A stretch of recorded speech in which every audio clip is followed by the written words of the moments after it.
Corrigan Gowrie is here now with Arthur McDonald at his home with his beautiful work behind him. This is our first true virtual show we will be having, an interview with Dr. McDonald, actually, and he's going to give us all kinds of wonderful information and history and show off his stellar personality.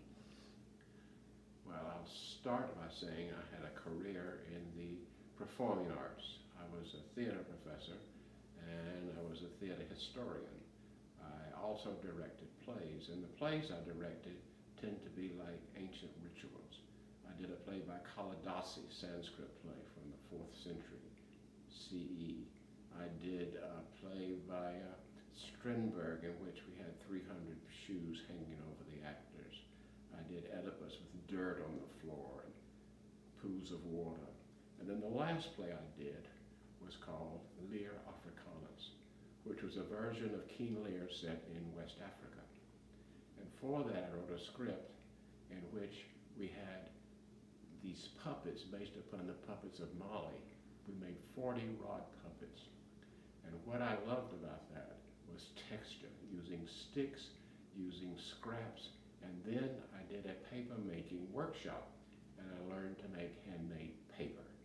And I was going to teach the students to make handmade paper who were making the puppets, but we never did because we got an 8 o'clock deadline and we had to have everything ready for performance. But I was hooked on paper making. So later I went, after I retired, to work with Mina Takahashi at Penland School of Crafts. I also went to the Appalachian Craft Center, I went to Arima, and then I went to Asia. So what I was trying to do was to make paper in the style of the ancient cultures of Asia, who invented paper. And I went to China and worked with people in Yunnan province. I was in eastern Tibet at Derji, a monastery that makes paper. I was in Laos and worked at a shop there. And on 2 occasions, I was an artist in residence with Supan in northern Thailand. And there I made big sheets of paper. So what I do now is I make the paper in my studio from the inner bark of the paper mulberry tree, which I import from China and from Thailand. And I remember the people I worked with in Burma as I'm making my paper because they were the most inspiring, because I had to ride ox carts up hills to get to their village and talk with them. So then I make the paper and then I get their sizes, different textures, mainly textures important to me.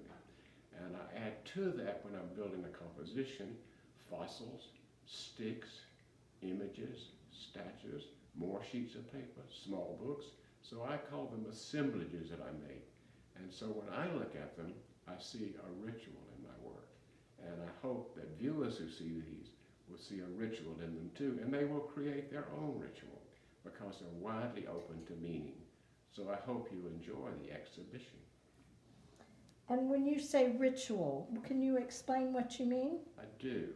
It's where we take an ordinary experience and focus on a part of it and then extend movements that might be related to that. Think of church rituals. When the Holy Communion is done or the Eucharist, there's a ritual to doing that. You don't just have the elements, but you walk, you have music or whatever. So I do the same thing with paper. I put things together. A lot of spirals are in my work. A lot of ammonite fossils, and they suggest a journey. So then I'm assuming if you look at it closely, you will make a journey to the objects around the paper. Wonderful. Now you mentioned journey, and that is the part of the title of this show and also your book that was just recently published. Correct. The exhibition is called Journey Around the World, September 1952 to July 1953. I was 19 when I left, and I was a delegate to an international youth conference in India, and there were 20 delegates from this country. So I didn't want to travel with the group. So I got together with another college student, and we took a gap year, and we spent a year going around the world. And the book documents that. And then for the book, I made a work of art that relates to it, not illustrates it, but relates to it. And so when you read the book and read the chapter, and you look at the artwork, you have to do a little bit of thinking about Very good. Now, you had other journeys to Asia later, the ones that are where you learned to do the paper making. Right. Can you tell us a little? Didn't you go bicycling through parts of Asia? Well, when I was in Mandalay, I rode a bike around the block, and it was so rusted and terrible. I really wouldn't count as that. I did a bicycling trip to. I cycled in the Camino de Santiago. I cycled that. I cycled in Italy, actually in the northern part, in the Veneto, where the Prosecco grape grows, and then I cycled in Greece. Very And I was reminded when I did that all those early cultures did not have paper. They wrote on papyrus, and papyrus is a rolled book, as it were. And so when you read a papyrus, you would read Sophocles or St. Paul, or any of those people would have had to write on that, or parchment, but you have to kill a lot of animals to make a parchment, and they didn't do books. When paper came out of China on the Silk Road, and it moved across North Africa, paper was made from rags because there weren't the right kind of trees. And then when it moved into Spain and Italy in the 14th century, they began to make it with rags. So many people are used to talking about rag paper, and they think that's a very good kind of paper. Well, rag paper was made from cotton and from linen, and paper is made from a wood product. I think it's somewhat like felt. In northern Mongolia, I worked with some felt makers, but that's animal fiber, and you can't mix animal fiber and paper fiber. But I have mixed silk with paper, because silk comes from a very small animal.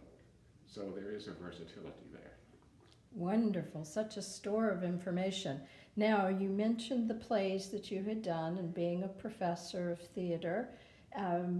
Do you see the works that you're creating, since they're collage, multi-pieces or multi-layers of paper and embedded, do you see those in the context of a stage setting? I think I do subconsciously. I think I live in a world of stage settings. Do not invite me to your house. I will rearrange your furniture mentally. Please. Because it would be a different set. No, I always think of the world as a stage. Shakespeare said so, all the world's a stage. So, and I also think of my costumes I wear, because we're strutting and fretting on the stage, Shakespeare said. He also said it's full of sound and fury signifying nothing, which I sometimes believe. Well said, well repeated, but it sounds as though we need to be studying a great deal more of you, your history, and your work, and not just Shakespeare. Correct. Thank you. And you should know one other thing is I do practice a kind of Buddhism, and I do that mainly because it helps me focus. And Buddhism is a practice. I don't believe in ideas, I believe in a practice. Now, the fact that you have practiced for so many years and that you share it, you shared it through your teaching, and you're now sharing it through your works of art and this video, and we are greatly appreciative. Well, I'm greatly appreciated. Corrigan Gallery is going to show the work. Yeah. So in the work there will be 11 pieces that are the original of the artwork in the book. There will be 8 additional pieces that complement the concept of travel in foreign countries. Wonderful. And we will have a video of the work and have them up on the website also. And people can come visit by appointment. They can come visit you the day of the opening on October 2nd by appointment, so we don't tire anybody out or spread too many viruses. And otherwise, we will make the work available to as many as possible. Good. And we thank you for inviting us into your home and sharing the day with us. Well, I'm glad to share with you. Thank you for coming. Thank you.